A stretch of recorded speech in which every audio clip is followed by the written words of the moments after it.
This is how you make the Hell's Kitchen risotto from the top. You're going to roast a butternut squash, and you're also going to chop and dice some. You're also going to want to chop a shallot. So once that's been roasted, you're going to add it to the blender, and then you're going to slowly incorporate heavy cream and butter to make it really thick and make it almost a replacement for butter.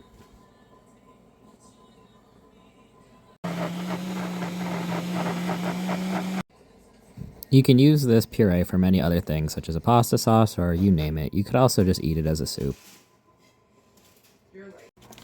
I also took the liberty to dice part of the butternut squash, that way we can have a difference of textures in the risotto. So we're going to roast these off too, just the same way we did the actual bigger squash. So now we're ready to get started on our rice. So once you have your rice in the pan, you're going to toast that with a shallot and just start mixing it dry together.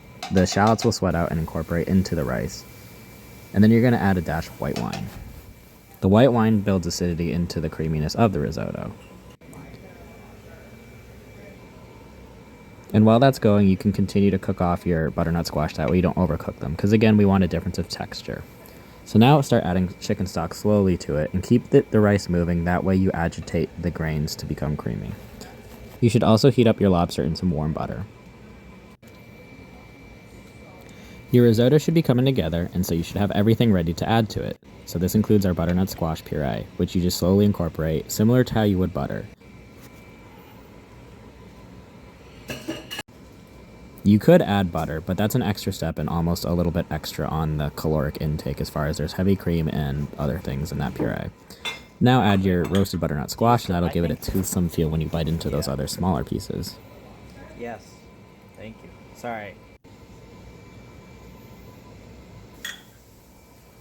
And just before the risotto is going to be done, add your lobster and your Parmesan cheese. This will help create the separate grains of rice. And just give it a good stir. You could also achieve the orange